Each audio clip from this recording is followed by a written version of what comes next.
Personal finance space, it's been a year since the RBA capped interchange fees for Australian credit card providers.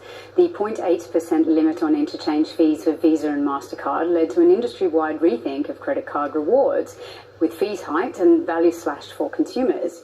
So are rewards cards still worth it? And if you're a long-time card holder, how do you make your points actually go further? For more, I'm pleased to welcome the Points Whisperer, Steve Huey, CEO of iFLYflat, which is a brilliant name for a business. Steve, thanks for coming along. Thank you.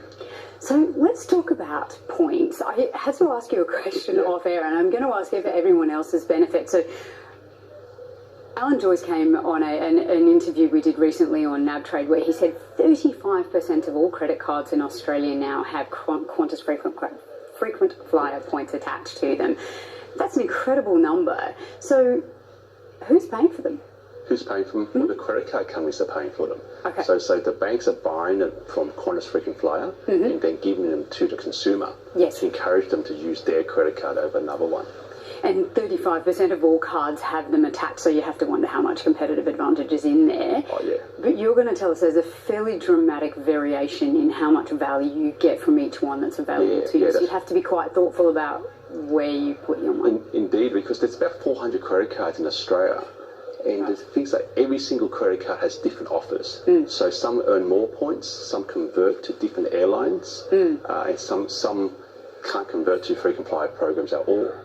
So a lot of people get credit cards given them by their home loans or they're fee-free. But there's more to it because it all comes down to how much money you spend. Yes. The more money you put on it, the better the points program, the more value you get out of it, way above your annual fee. Okay, so that's probably a really important point to make. So if it's got points attached, it's probably got a fee attached as well. And do you think people do the analysis to understand whether the fee they pay is... No, they don't. They don't. It's not enough? No. Because there's multi-levels analysis. So you might have an annual fee of $100 or $400, and people think that might be expensive. But the thing is, if you're putting maybe, say, $50,000 of value for it, and a card that earns you enough points, depends how you use that points. If you use those points to buy, say, a low-value gift voucher or a toaster, you're not going to get much money back. But if you use those points to fly business class, then you could potentially get like an $8,000 ticket for not much, and then in that case it's very cheap. It's very worthwhile. So talk us through, the first question is, have things changed dramatically over the last 12 months? Have you seen that with the introduction of the interchange fee? It has. So the banks actually started moving down before the interchange came in anticipation.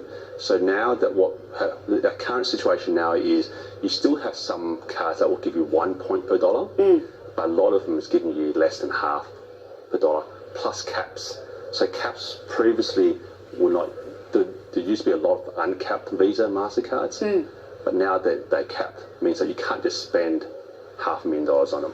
You get no points, you get very little points. So they're keeping it quite limited for you. So can you assess pretty clearly where someone's going to extract the most value, and you can kind of go, it would depend very much on the kind of spend that you make as well. So if you don't put a lot of money on a credit card, you may as well steer clear. Correct, yeah. So I guess it's maybe there's three types. If you don't put much money on a card, then ideally a fee-free card, and don't chase points because the points won't get you far. If you spend a medium amount of money, maybe say between $20,000 and $80,000, then it's worth accruing the points because over 2 years you get enough points for like a business class flight. And if you're a small business spending like over $500,000, then points for sure, because you can save $30,000 to $40,000 a year, like really easily. So you have to be a small business owner who wants to do some pretty flash travel. Yes, well, I guess you deserve it, right? Because you work 24/7. Working really hard and also spending $500,000 to get the points in the first place. That's quite a lot of business going through there. Yeah, just paying for supplies, though. Just paying for anything. So that's a really interesting point, because most people think about it as an individual consumer. What can I personally get for groceries and whatever else I spend? Kids' toys in my situation, probably. But if you're a small business owner thinking about it, do you think a lot of small business owners do this? They don't, because they're just busy running their business. And their credit card is just an afterthought. They might have got a credit card when they first opened their business, and they're stuck with it because they just sort of use it for pay things. But I guess what I want people to think about is, like, if they're spending a lot of money, why pay EFT when you get frequent flyer points for free or very low cost? And then the last thing is just about comparing cost versus benefit. Yeah. Like imagine you can get an $8,000 business class flight for $2,000. When I'm thinking about business, I think that's a smart decision, and businesses can do that. That's really, that's pretty powerful. I mean, the idea of the business class flight is very attractive. And then you are locked into flying with one of the major airlines, though. Do you think that's a problem for people where they go, well, I could have gotten a cheaper flight with somebody else and that would have saved me the same amount? Or are you going, the points are more than worth it? Points are more than worth it. You can get credit cards which are not just locked to Qantas. So 35% are, but you can get other credit cards that say Amex membership rewards or Westpac Altitude. Those ones can be transferred to different frequent flyer programs. So you're not locked into one airline. And I think the other thing that gets commonly confused is that you can earn points by flying, which is the old way, but you can earn points just by spending on a credit card. And then through that, you can decide when to use points and when not to.